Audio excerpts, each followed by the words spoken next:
Let's start.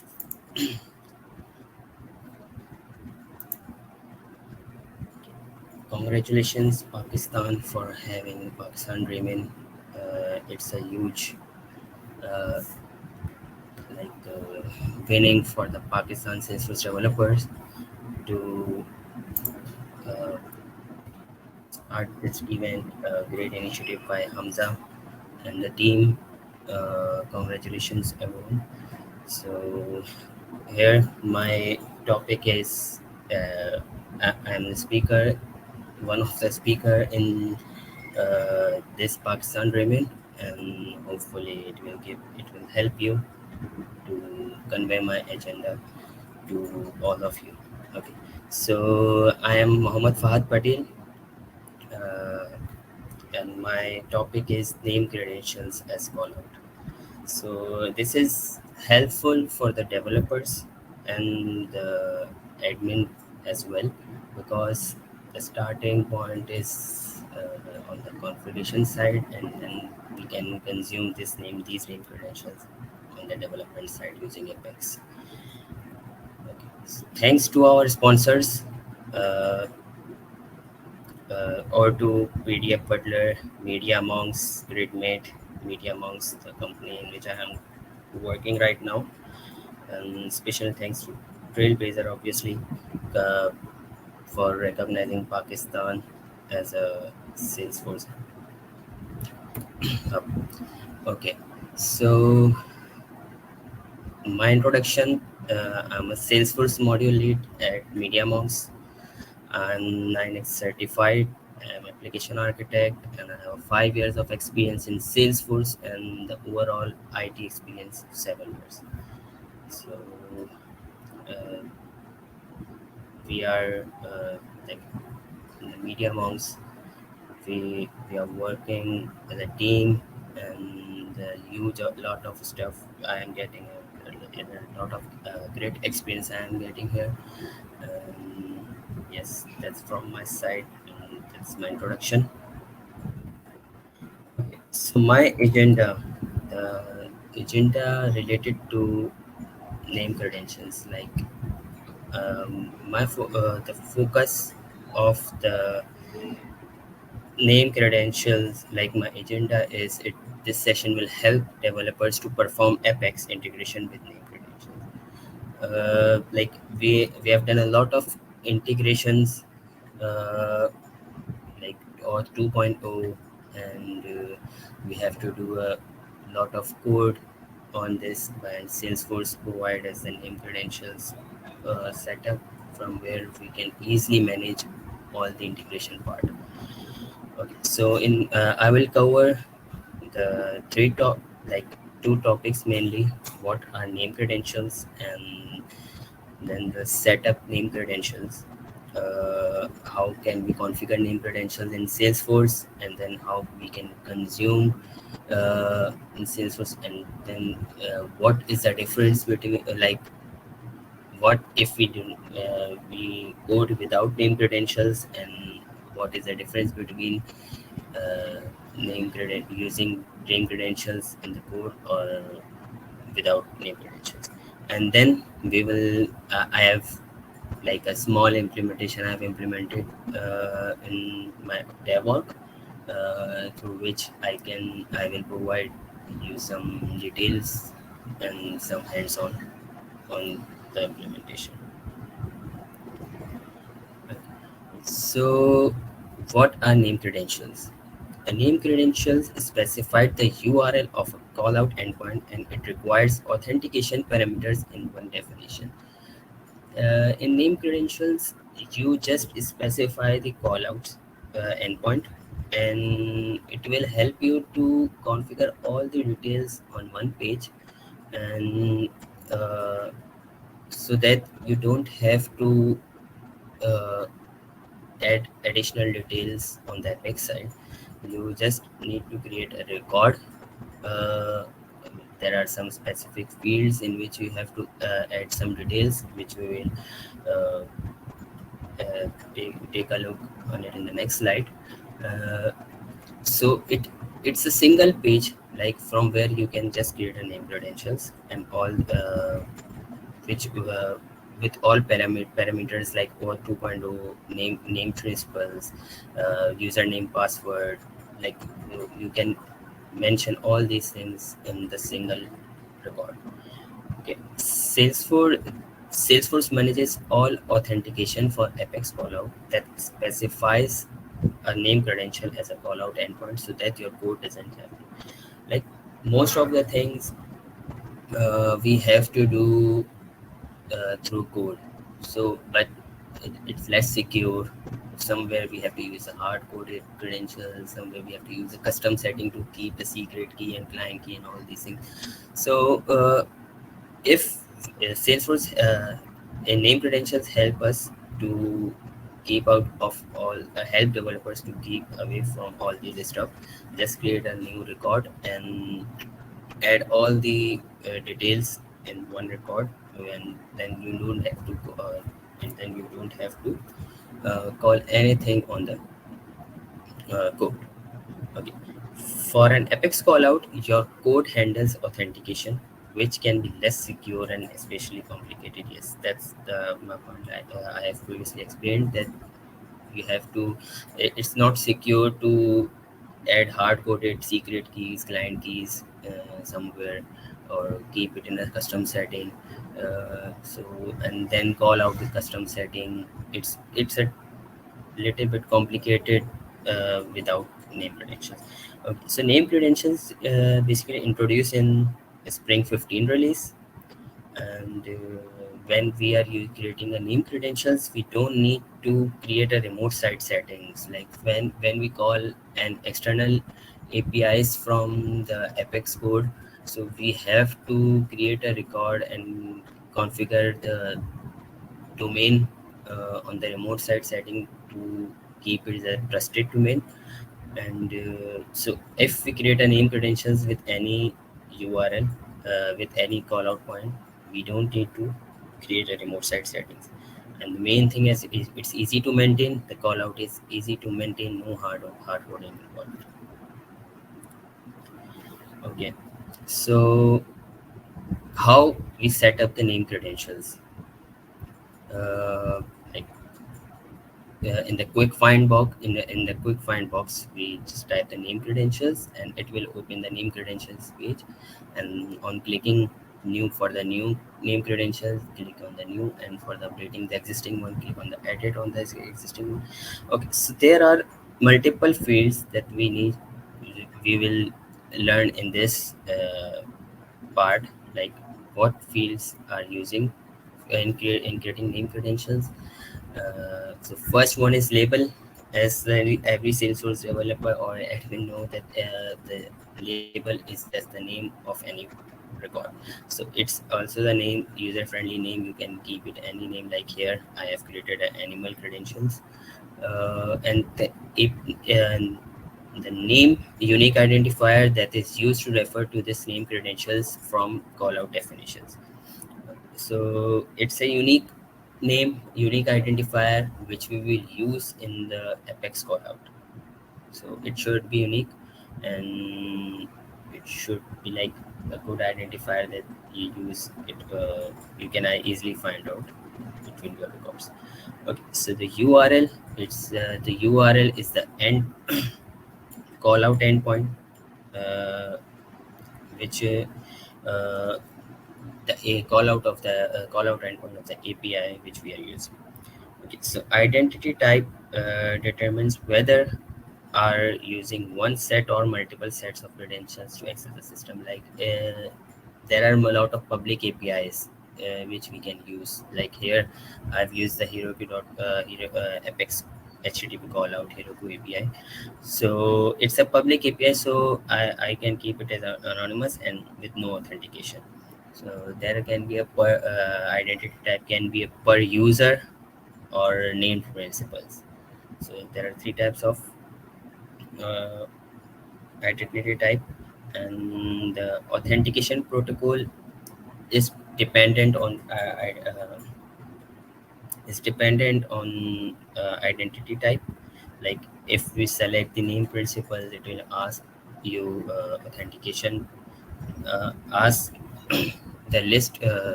It will ask you that which type of authentication you are getting, like was 2.0 or name principles. Are you using password, username, password, and all this stuff. Okay, so generate authorization header. It's default. Salesforce keep it checked by default. But if you can uncheck it if there are custom headers in the API you are using. So you can keep it unchecked, and the allow fields in HTTP header and HTTP body. These are the fields which we are like we can dynamically add from the Apex. So just let me see that everyone. Okay, sorry, my slides are not visible.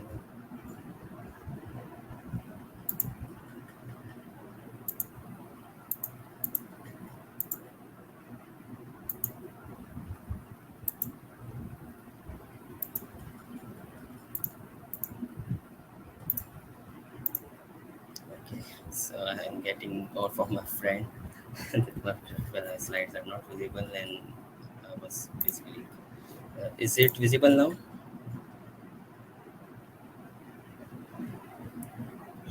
Perfect. Thanks, Mas. Thanks, Ikrar.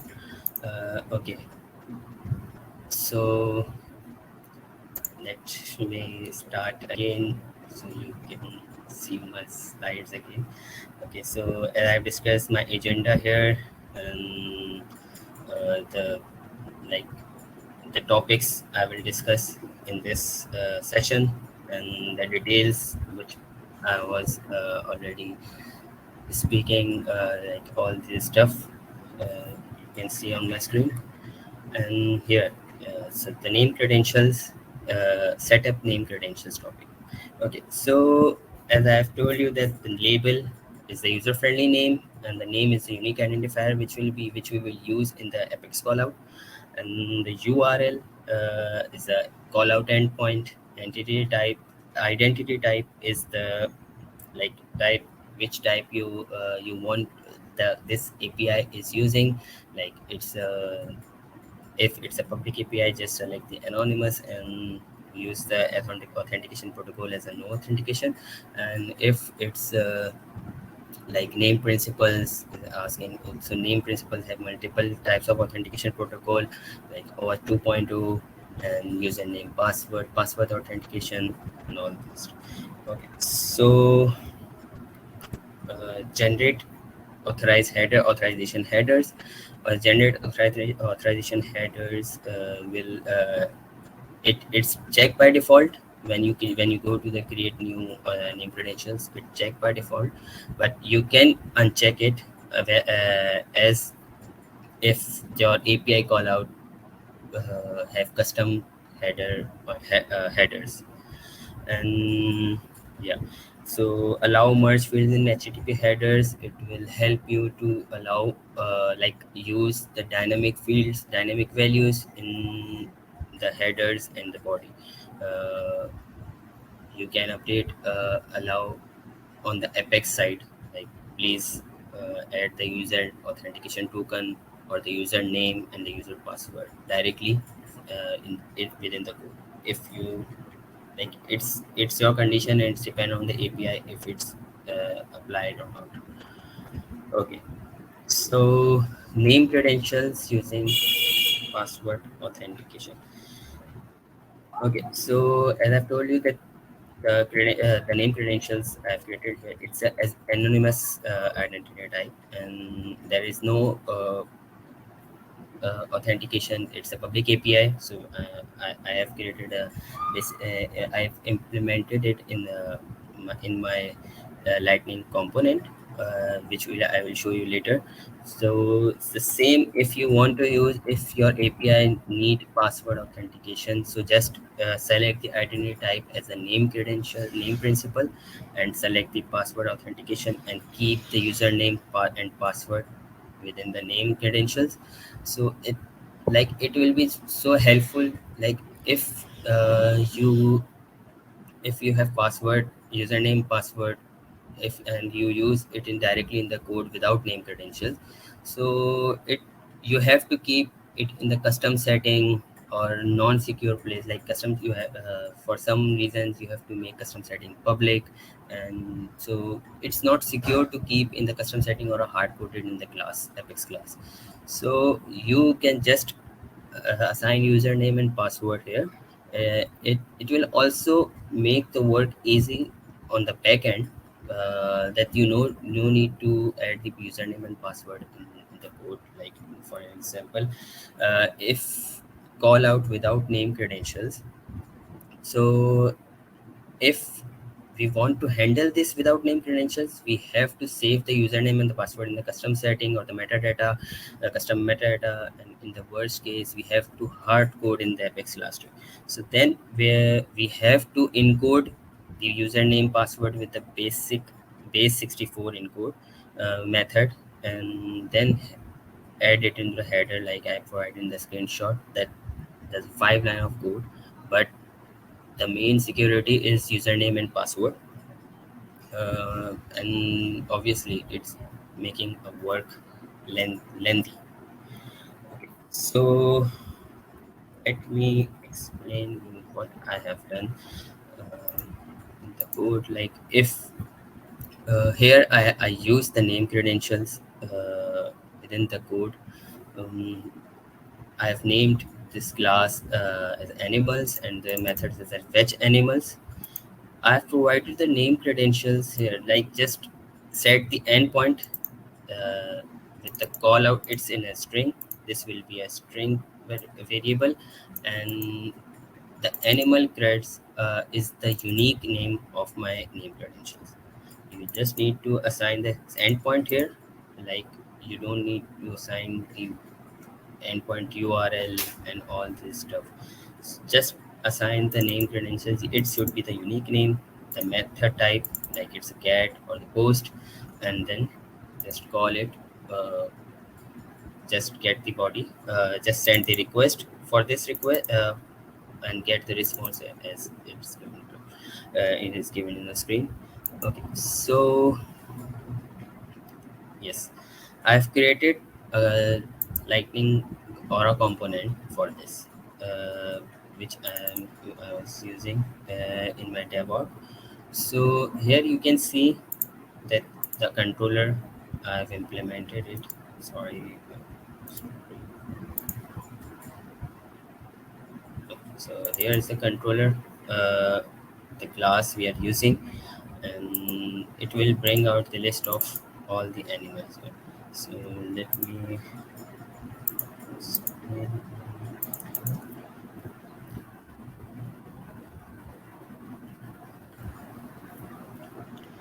so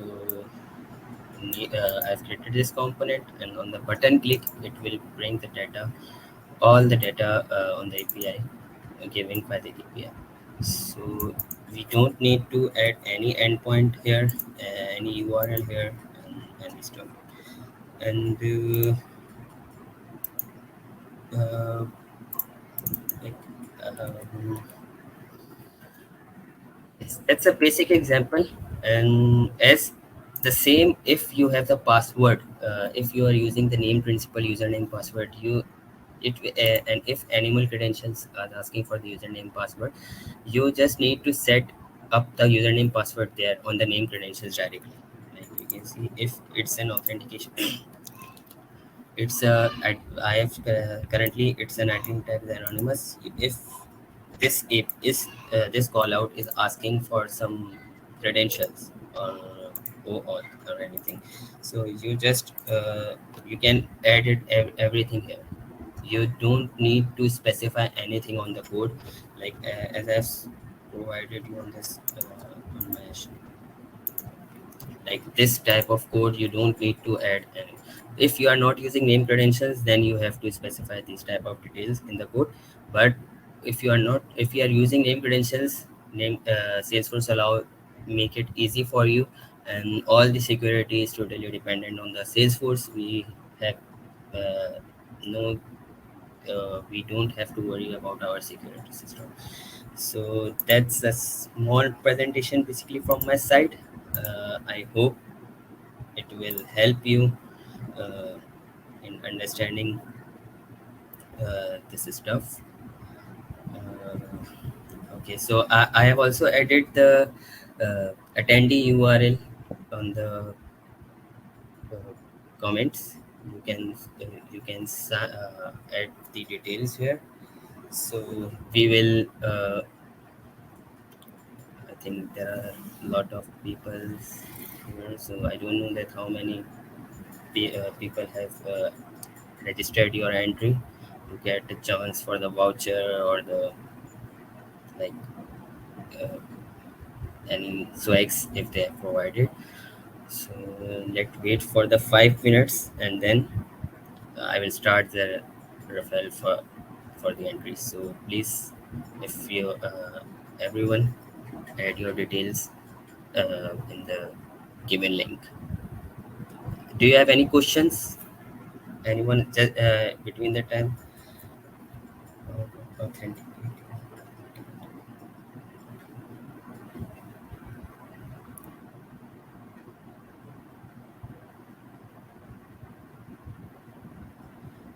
Okay, so basically for the for answer for the Sandhya, how about authenticating using client ID and secret instead of username password? Yes, you can add the client ID and secret in the OAuth 2.0, but you for if it's a like Salesforce provider, you have to create an authentication provider for this. Uh,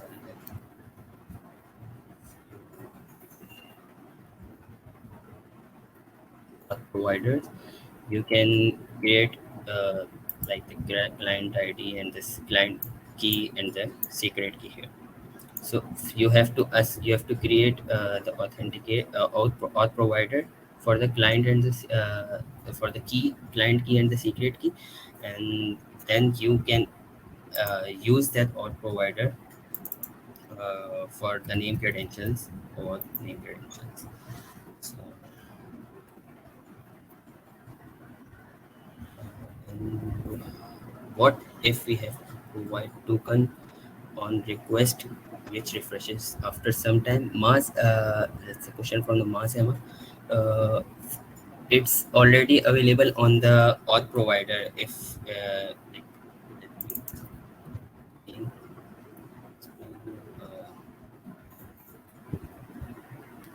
like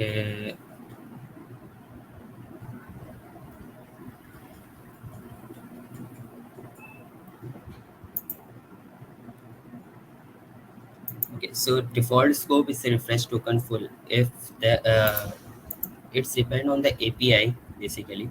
Like if the token is refreshing again and again, so Salesforce will automatically handle it, and you can easily set up in the name credentials.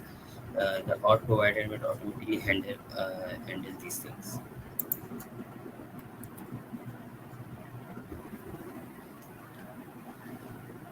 Okay, so let me give you my last screen. Like you can reach me out at my LinkedIn and my email.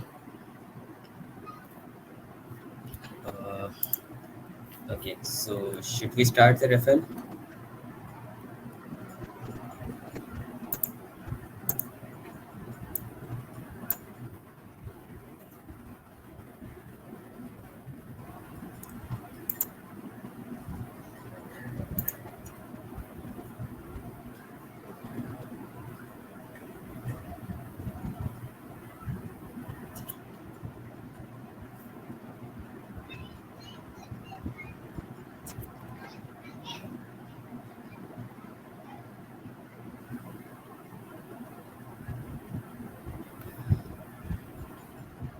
Okay, to build the HTTP headers and request bodies of callouts to endpoint.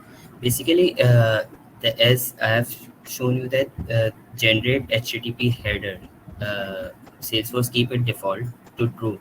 So if you have custom headers and you don't need Salesforce basic headers uh, in that name credentials, so you can assign all this stuff on the Apex side using the name credentials too. So like I didn't create a presentation for this type of endpoints, but yes, you can update you have to merge allow merge as merge headers merge field as on headers and body, so it will help you to use the update the headers according to update the custom headers according to your API. So Aditya, that's the answer of your question.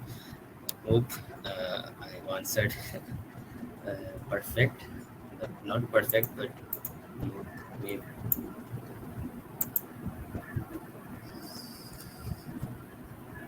So thank you everyone again for joining this session, and congratulations to all Pakistani, especially Pakistanis, that this stuff is going will be continue in the further years, inshallah. Okay, thanks everyone. Bye bye.